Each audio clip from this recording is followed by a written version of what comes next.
going to show you how to add the leaves onto the design.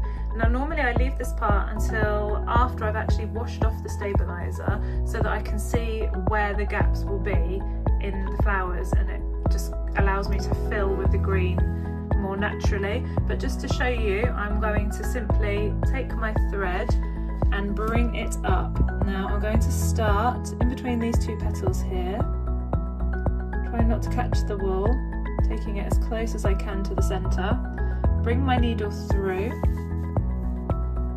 and leaving a tail again on the inside of about 10 centimetres to tie it off at the end. And then I'm simply going to bring my needle back down where I want my leaf tip to end, like so, and then I'm going to repeat that exactly the same, coming up in the same hole that I started in, so close to the centre, and then I'm simply going to pull back down into that same hole to create the other side of the petal. And at this point you can use your thumb just to make the petal shape that you want, or use your needle if you want to. And I'm going to put it slightly tighter, and that's created a lovely petal. A leaf. Now you can do that as many times as you want to fill in the spaces, or you don't even have to do that if you don't want to. If you don't want any leaves on there, that's absolutely fine too.